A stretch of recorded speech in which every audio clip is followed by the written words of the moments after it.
Hi, thanks for watching.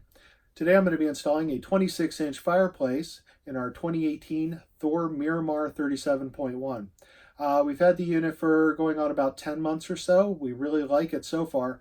We do find the one thing it's missing is the built-in space heater aspect of the fireplace that comes as an option, but was not ordered that way from the factory on our particular unit. Turns out the fact it is an option means that our unit is basically prepped for one and is a really easy upgrade. Let me get this thing unboxed and then we'll move forward. So as you can see, the fireplace is functional. It's currently blowing out on high, and with a cutout of 70 degrees, I can show you how some of that's set. First thing we'll do is it has 4 different intensity settings for the fire, so if you want to like turn it on late at night and you don't really want a lot of light coming off of it, you can set it down to low. You can't turn it all the way off, unfortunately. There's a couple different settings for the fire temperature, which we'll set here. High, off, and low. So if you just want the ambiance of the fireplace, you can turn that off too. Then you can set the cutoff temperature.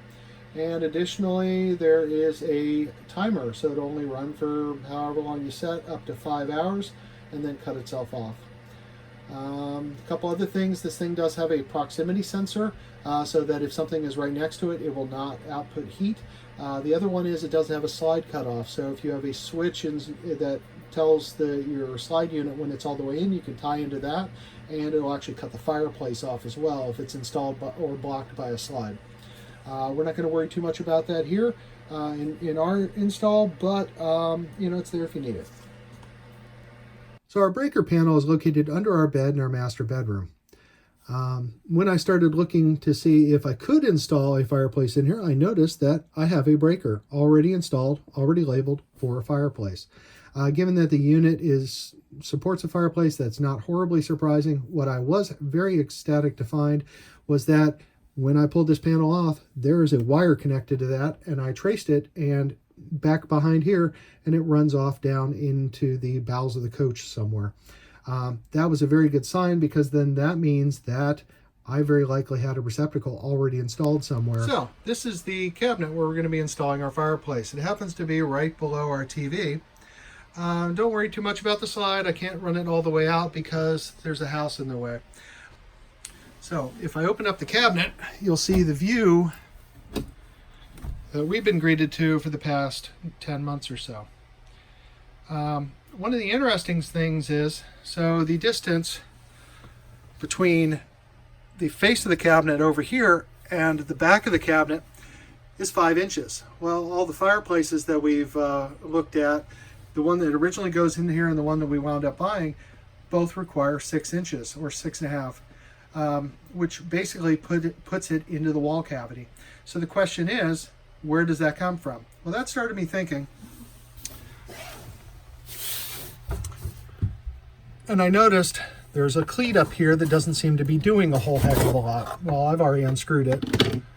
And then I started prying at these, thinking, well, the power has to run somewhere.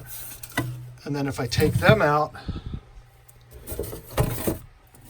lo and behold, there's the fireplace outlet. I've double checked it, plugged a tester in there, flipped the breaker on and off, confirmed that is actually the fireplace breaker. You can see the wire runs off over that way and into the walls and back over under the bed. There is a bathroom between here and the master bedroom. So the other thing is, you'll notice this thing's in the way. Well, this was just to support the wall, and it was screwed into the top and the bottom there. Pull that out.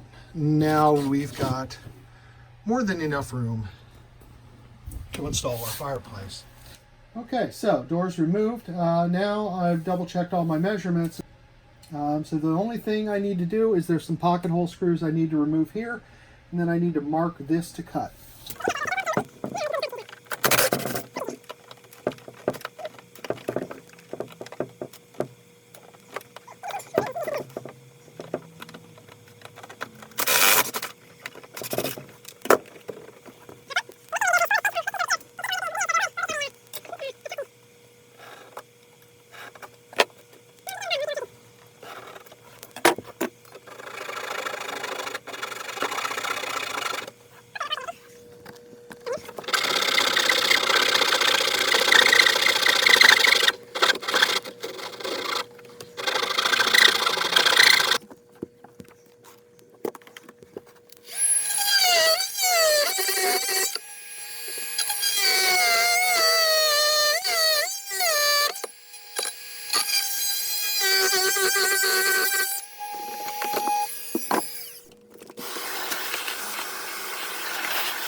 All right, and we're ready to go. Let's test fit the fireplace.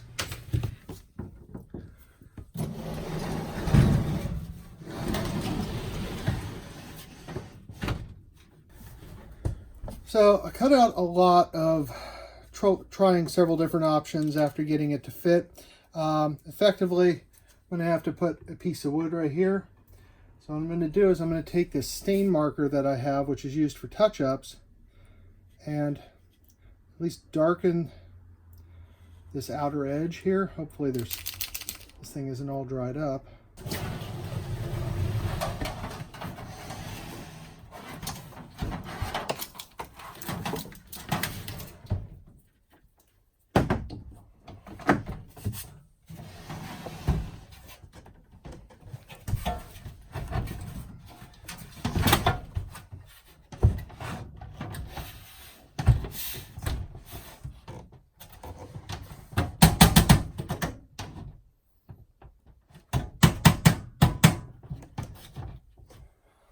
Okay.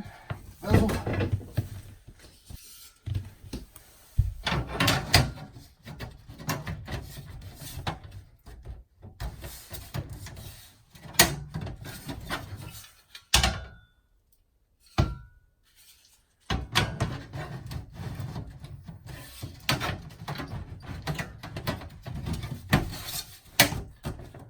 Nice.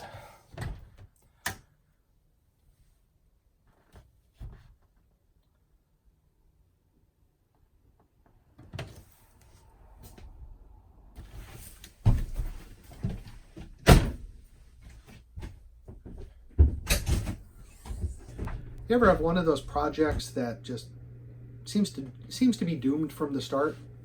Long story short, the first fireplace you saw me putting in earlier, it was about 1 inch too wide, which meant it was blocking the slide from closing all the way. And the slide was only about 1 inch shy of closing. So it was so close you could smell it. I ended the video a little abruptly earlier because I was very irritated, obviously, that I didn't catch that earlier. The second one was a flat one. Shouldn't have any problem with that. And the vendor and manufacturer both had measurements listed saying that was 26 inches wide, would fit in a 26-inch opening. Couldn't be further from the truth. One, the cord stuck out the side, so you couldn't really slide it in properly. And two, was actually 26¼ inches wide, which no matter how hard you try is not going to fit in a 26-inch wide opening. The third one that I ordered never got out of production. The vendor contacted me about a week into it and said, yeah, I called the manufacturer and they said it's in production, but there's no ETA. Okay, so I let that sit for another week and a half or something like that and wrote them back, and they basically said, yeah, I called the manufacturer, said the same thing. Okay, I canceled the order. Then I ordered from eBay, found the OEM one. It's brand new. It's actually less expensive than the one I was trying to put in. Everything's good, right? It arrived a little damaged. I was able to fix it, worked out a deal with the seller. It's all good. And today we're going to finish up the install of this fireplace.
right up here, I need to actually either put some doors on here, or maybe we were thinking of like using that as kind of a DVD or a remote cubby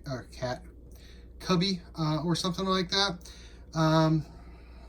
Haven't quite decided what we're going to do with that. We may just place an order for the original doors, or I may try to cut down the doors that were on the bottom half, or that were covering the whole thing, and make shorter shorter versions that'll actually fit, just cover up just this section.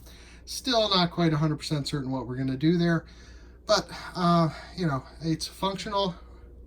We have a fireplace, and we're good to go at this point. So thank you for watching.